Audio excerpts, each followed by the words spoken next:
పులిసీత చాలా మందికి బాగా తెలుసు. ఎవరికి మరి ముఖ్యంగా ఎవరు తెలుసు అంటే వైఎస్ఆర్సీపీ సోషల్ మీడియా వాళ్ళకి బాగా తెలుస్తుంది ఈ పులిసీత అంటే ఎవరు, ఆవిడ ఎవరు, ఏంటి అనేది.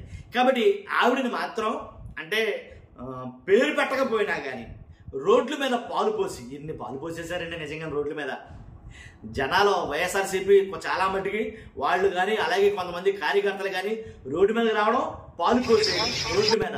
ఏ రోడ్ల మీద?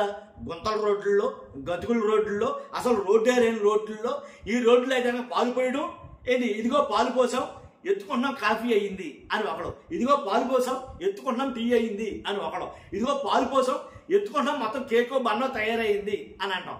ఏవి పాలు అయ్యారు కొంతమంది, పాలు పోసాం పాలు కనిపించట్లేదు నీళ్ళు కొట్టుకుపోయినాయని కొంతమంది. కాబట్టి ఏంట్రా గొడవ అంటాను. ఫస్ట్ చెప్తాను, ఫస్ట్ లైక్ చేసి చెప్తాను. లైక్ చేస్తే ఎక్కువ మంది తెలియాలి కదా, లైక్ చేస్తే నాకు కూడా మోటివేషన్గా ఉంటుంది, ఇన్ఫర్మేషన్ ఎక్కువ మంది షేర్ అవుతుంది. కొత్తగా మన ఛానల్ ఇస్తే పక్కాగా సబ్స్క్రైబ్ చేయండి. మీ అమూల్యమైన అభిప్రాయాన్ని కామెంట్ రూపంలో తెలియజేయండి.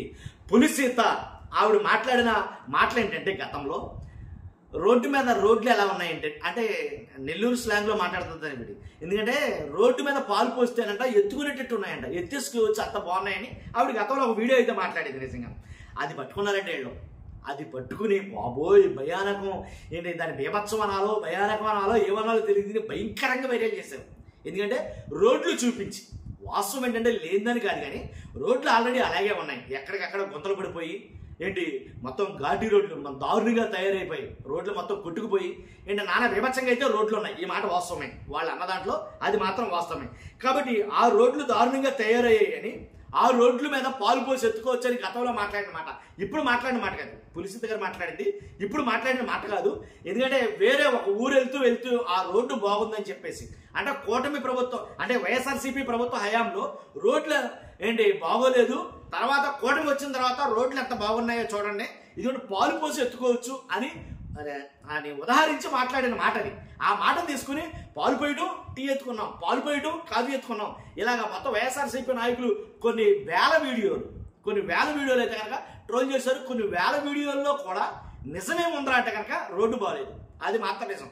పాలు పోసి ఎత్తుకోవడం అనేది పక్కన పెడితే బాగోలేని రోడ్ల మీదే వాళ్ళు పాలు పోసారు, బాగోలేని రోడ్లన్నీ మ్యాక్సిమం చూపించారు, ఏ రోడ్లు బాగాలేదనేది.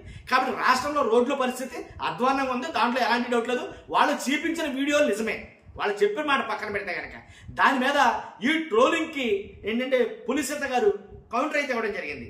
ఆవిడ మాట్లాడిన వెంటనే ఒకటి కాదు 2 వీడియోలు అయితే పెట్టడం జరిగింది. ఫస్ట్ వీడియో విన్నాం మనం ఒకసారి. ఈరోజు మార్నింగ్ ఇన్స్టాగ్రామ్ లో వీడియో పెట్టాను కదా, డాన్స్ వీడియో, దాని కింద బోల్డ్ కామెంట్స్ వచ్చాయి. కామెంట్స్ ఏంటంటే పొలిటికల్ కామెంట్స్ వచ్చాయి. అలాంటి ఒక్కొక్క విషయం అర్థం కాదు, మీకు ఏమైనా బుర్ర ఉన్నదా అసలు? ఎందుకు బుర్ర తక్కువ మాట్లాడతారు? ఇప్పుడు నేను గత జగన్మోహన్ రెడ్డి 5 ఏళ్ళుగా ముఖ్యమంత్రిగా ఉన్నప్పుడు ఏదైతే బింజమూరు నుంచి నెల్లూరుపాలెం, అంటే నేను ఆత్మకూరు నియోజకవర్గ ఓనర్ గా మాట్లాడుతున్నాను, అక్కడ జరిగిన సిచ్యువేషన్ అప్పుడు నేను చూసినటువంటి సిచ్యువేషన్ గురించి మాట్లాడుతున్నాను. అప్పుడు రోడ్లు సరిగ్గా లేకపోతుంటే ఆ రూట్ లో చాలా మంది యాక్సిడెంట్లు జరిగి చాలా మంది ప్రాణాలు కూడా కోల్పోయారు. అది అక్కడ నిజమేది, అక్కడికి వచ్చి కూడా అడగండి మీకు అబద్ధాలు చెప్తుంటే. ఆ తర్వాత కూటమి ప్రభుత్వం వచ్చిన తర్వాత ఒక రోజు నేను నర్మడ వెళ్తూ ఉంటే రోడ్లు ఎంత బ్రహ్మాండంగా ఉన్నాయో నేను ఆ రోజు చూసి ఫీల్ అయ్యాను. కాబట్టి రోడ్లు చూడండి ఎలా ఉన్నాయని చెప్పేసి పాల్గొసి వాస్తవమని మాట్లాడాను. ఇప్పుడు అవాస్తవం మాట్లాడలేదు. ఓకే, ఇప్పుడు మీరు ఎక్కడ నాయుడుపేటలో గుంటలు మెట్టలు ఉన్నాయి, అది నిజంగా వాస్తవం అయితే అడగాల్సింది ఎవర్రా మీరు? అరే మిమ్మల్ని ఎవరిని అడగాలి మీరు? అక్కడ ఉన్నటువంటి ఎవరైతే ఎమ్మెల్యే ఉంటారో ఓటేసి ఉంటారు కదా మీరు, వాళ్ళని కదా అడగాలి. నన్ను అడిగితే ఏమొస్తుందా మీకు? నేనేమన్నా ఎమ్మెల్యేనా, లేకపోతే మంత్రినా, లేకపోతే ముఖ్యమంత్రినా? ఏ యూత్ నాకు కమెంట్ చేస్తే ఏమొస్తుంది మీకు? చేతులు నొప్పులు తప్ప టైం వేస్ట్ తప్పితే ఏమీ రాదు. కాబట్టి నిజాయితీగా నోటు తీసుకోకుండా మీరు కానీ ఓటు వేసి ఉంటే అడిగే హక్కు మీకు ఉంటుంది, పోయి వాళ్ళని అడగండి. అంతే తప్పితే ఊరకుక్కల్లాగా ఏంటి నోటుకొచ్చినట్టు మాట్లాడితే ఏమొస్తుందిరా? బొబ్బరాజమానం బజ్జిగోవేమో, అంతకన్నా ఏమి రాదు. కాబట్టి ఏదైనా ఒక మాట మాట్లాడేటప్పుడు కొంచెం జాగ్రత్తగా మాట్లాడి మెసేజ్ చేస్తే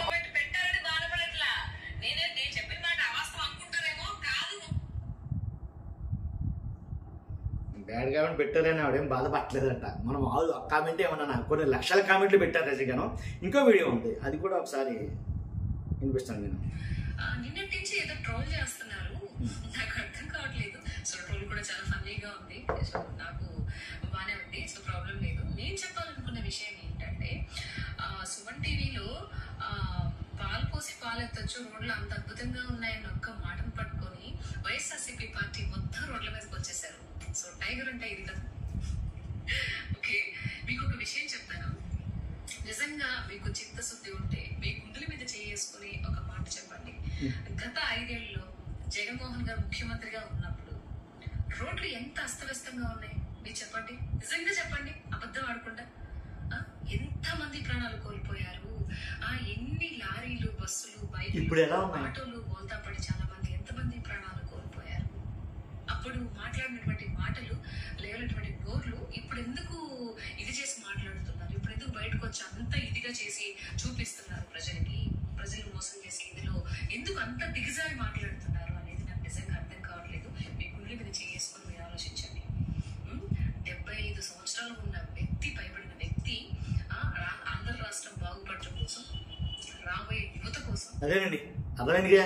ఈ రకంగా అయితే కనుక భయంకరంగా ట్రోల్ చేశారులే, ఒక రకంగా కాదు. అంటే ట్రోల్ చేయడంలో కూడా న్యాయం ఉంది, వాళ్ళు చేసిన దాంట్లో కూడా వాస్తవాలు చూపించారని చెప్తున్నాను నేను. ఎలా అంటే రోడ్లు చూపించారు, వాళ్ళు ఎక్కడ పాలు పోసినా సరే బాగోలేని రోడ్ల మీదే పాలు పోసారు. బాగున్న రోడ్లు ఎక్కడ కనపడలా. ఎన్ని వేల మంది అయితే వీడియోలు పెట్టారో అన్ని వేల మంది కూడా అన్ని చోట్ల కూడా రోడ్లు బాగోలేని చోటే పాలు పోసారు. ఇది అయితే కనుక నేను చాలా క్లియర్గా చూసాను. ఫస్ట్ అయితే కనుక మీ అభిప్రాయం కామెంట్ రూపంలో తెలియజేయండి, సబ్స్క్రైబ్ చేయండి. Thank you very much.